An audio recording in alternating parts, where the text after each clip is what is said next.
অয়ন বলল, এসেছে তো অনেকেই, তোর চোখে শুধু আমিই পড়লাম।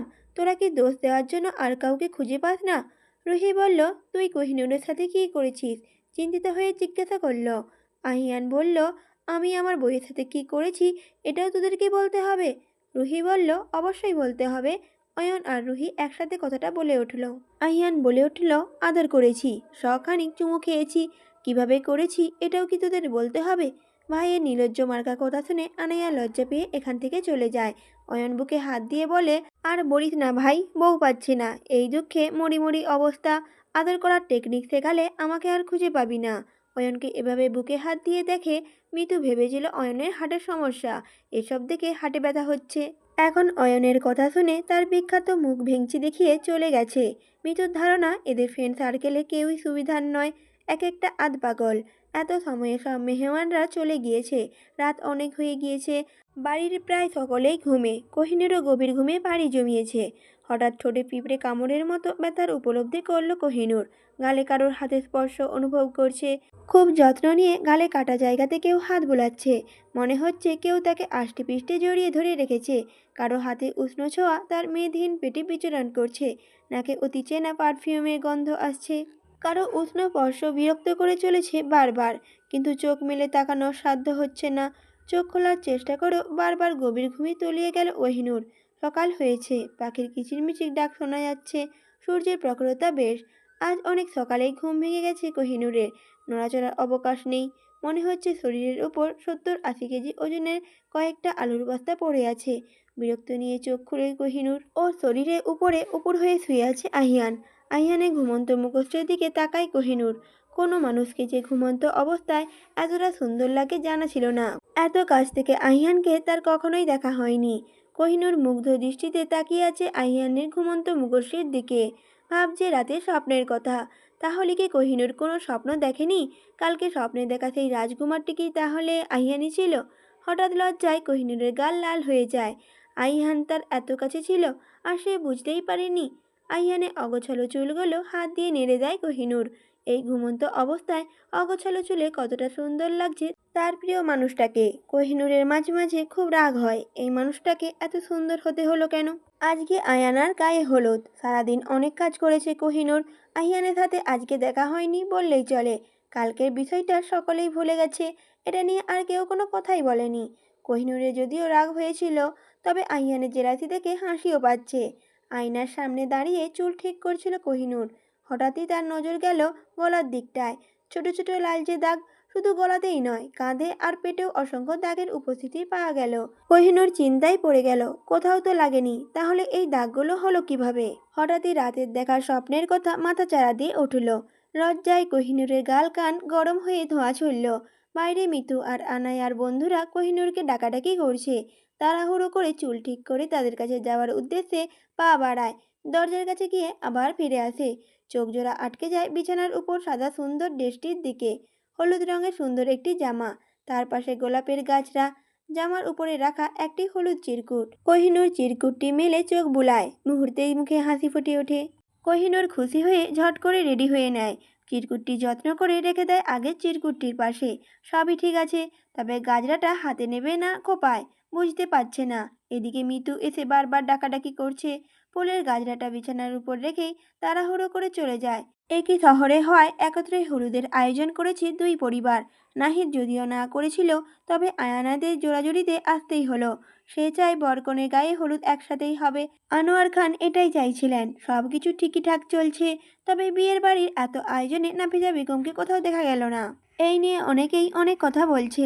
আনায়া এসব শুনেও না শোনার ভান করে চলে এসেছে। মনে মনে কষ্ট পাচ্ছে, তার জীবনে এত বড় একটা দিন তার মা পাশে নেই। রাত 8টা বাজে। নাহিদের বাড়ির লোকজন এক এক করে সবাই চলে এসেছে। যেহেতু হলুদের প্রোগ্রাম, তাই বড়রা কেউ নেই। বাড়ির ছোট বড় সব কাজিন আর অয়ন ও রুহি। অয়ন আজকে জিহাদ ছেলেটাকে আগলে আগলে রাখছে। বলা যায় না, কোহিনূরের সাথে কথা বলতে গেলেই আহিয়ান কোনো সময় এই জিহাদের ঘাড় মটকে দেবে। বরকনের বসার জন্য সুন্দর করে নানা প্রকার বাহারি ফুল দিয়ে সাজানো হয়েছে মণ্ডপটা। আয়ানা এত সময় হলেও সেখানেই বসে আছে। মিতু আর কোহিনূর ছিল, তবে এখন আর নাহিদ আসায় তারা উঠে একপাশে চলে গেছে। নাহিদ কেমন নেশাভরা দৃষ্টিতে তাকিয়ে আছে আনায়ার দিকে। আনায়াকে হলুদ রঙের জামদানি শাড়ি পরানো হয়েছে। খোঁপায় বেলি ফুলের মালা, হাতে ফুলের গহনা আনায়ার সৌন্দর্যের মাত্রাকে দ্বিগুণ বাড়িয়ে দিয়েছে। চারদিকের মানুষজনকে উপেক্ষা করে নাহিদ মুগ্ধ হয়ে দেখছে তার স্বপ্নের প্রেয়সীকে। আজকে এই দিনটার জন্য কতদিন অপেক্ষা করেছিল সে। অবশেষে দুজনের এতদিনের ভালোবাসা পূর্ণতা পেতে চলেছে। আনায়া একবার চোখ তুলে একবার নাহিদের পা থেকে মাথা পর্যন্ত পর্যবেক্ষণ করে। হলুদ আর খয়েরি রঙের পাঞ্জাবি পরেছে নাহিদ। আজ কম সুন্দর লাগছে না। আনায়ার মনে পড়ে ছোটবেলায় আহিয়ান গল্প করে তাকে শোনাতো, রূপকুমার রাজপুত্র এসে আনায়াকে তার রানী করে নিয়ে যাবে। আয়ানার ঠোঁটের কোণে মুচকি হাসি ফুটে ওঠে। সত্যি আজকে আনায়ার জীবনে রাজপুত্র এসেছে তাকে রানী বানিয়ে নিজের রাজ্যে নিয়ে যেতে। আনায়া আর নাহিদ পাশাপাশি বসেছে। এক এক করে নাহিদের সব কাজিনরা আনায়া ও নাহিদের হলুদ লাগিয়ে দিচ্ছে। এদিকে অয়নের এসব দেখে দুঃখে বুকটা ফেটে যাচ্ছে। বাবা ডাক শোনার বয়সে সে এক এক করে সব বন্ধুদের বিয়ে খাচ্ছে, কিন্তু নিজের জন্য বউ পাচ্ছে না। মিতু, কোহিনূর আর রুহি এক পাশে দাঁড়িয়ে গল্প করছিল। অয়নকে এভাবে দেবদাস মার্কা ভঙ্গিতে দাঁড়িয়ে থাকতে দেখে মিতু অয়নের কাছে আসে। সেদিন মিতু এভাবে দাঁড়িয়েছিল বলে তাকে থাবানা বলেছে, আজকে এর শোধ তুলবে। মিতু বলল, কি গো গরিবের বাপ্পারাজ, এভাবে কাঁদো কাঁদো মুখ করে দাঁড়িয়ে আছেন কেন? মনে হচ্ছে কয়েক সপ্তাহ ধরে অনাহারে ভুগছেন। মিতুর কথা অয়নের গা জ্বলে যাচ্ছে। এমনিতেই বউ পাচ্ছে না, এই চিন্তায় ঘুম হারাম। এই মেয়ে এসে মজা নিচ্ছে। সময় খারাপ বলে যত অপমান করবে সব কিছু শোধ তুলবে নাকি? অয়ন বলে উঠল, এই ভূতু, একদম আমার পিছনে লাগবে না বলে দিচ্ছি। আমাকে কোন দিক দিয়ে তোমার বাপ্পারাজ মনে হচ্ছে? মিতু বলে উঠল, ও মা, বাপ্পারাজের মতো কাঁদো কাঁদো মুখ করে বসে থাকলে বাপ্পারাজ না বলে কি সাকিব খান বলবো? পিছনে লাগেনি তো, সামনেই দাঁড়িয়ে আছি বলেই মুখ ভেঙচি দেখিয়ে চলে যায় মিতু। অয়ন তো অবাক, এই মেয়ে তার বলা কথা তাকেই ফেরত দিচ্ছে। এই মেয়ের হলুদের প্রোগ্রামে আসার দরকার ছিল না, মুখ ভেঙচি দেওয়া প্রোগ্রামে যাওয়াই উচিত ছিল। ফার্স্ট প্রাইজ নিয়ে বাড়ি ফিরত, এই বিষয়ে 100% শিওর অয়ন। মিতুর সাথে ঝগড়া করার আপাতত কোনো ইচ্ছে নেই, তাই আর কথা বাড়ালো না। তবে পরে দেখে নেবে ভেবে নিজেকে সান্ত্বনা দিয়েছে। আনায়াকে হলুদ দিতে এখন মিতু আর রুহি গেছে।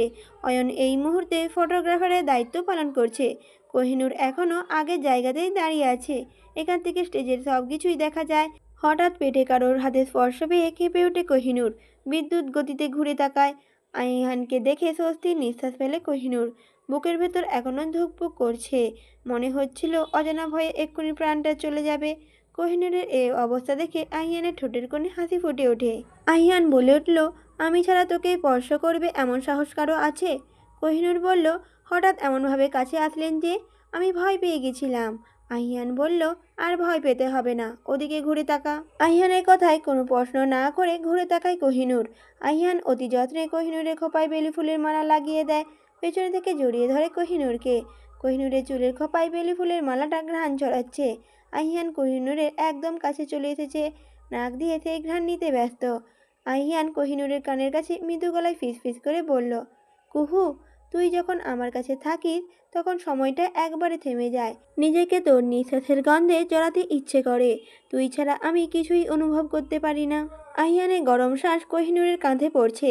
আহিয়ানের প্রতিটি কথায় কোহিনূর কেমন কেঁপে কেঁপে উঠছে।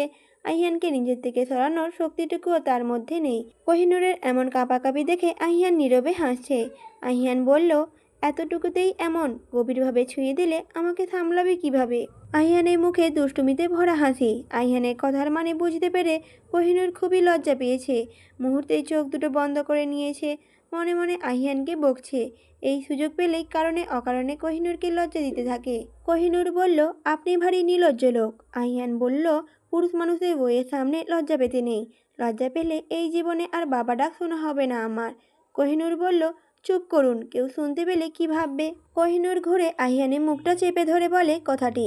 আহিয়ান মুহূর্তের ব্যবধানে কোহিনূরের হাতটি সরিয়ে নেয়। নেশালো দৃষ্টিতে তাকিয়ে থাকে পেয়সীর দিকে। আহিয়ানের ইচ্ছে জাগলো কোহিনূরের কাঁপা কাঁপা গোলাপি ঠোঁটে ভালোবাসার চিহ্ন এঁকে দিতে। বউ তো তারই, এত ভাবাভাবি কিসের? এই ভেবে সাহস নিয়ে কোহিনূরের নিজের কাছে টেনে টুপ করে একটা চুমু খেয়ে নেয় কোহিনূরের গোলাপি ঠোঁট জোড়াতে। কোহিনূর এখনও আহিয়ানের দিকে ড্যাব ড্যাব করে তাকিয়ে আছে। আহিয়ানের বুকে রাজ্য জয় করা হাসি। আহিয়ানে হঠাৎ এমন আক্রমণে কোহিনূর যেন লজ্জাবতীর ন্যায় নুয়ে পড়েছে। আহিয়ান বলে উঠল, কেউ দেখেনি, বউ এত লজ্জা পাস না। আহিয়ান এটা বলতেই পর্দার আড়াল থেকে দুজন বলে উঠল, আমরা কিছুই দেখিনি, শুধু তাকিয়েছিলাম।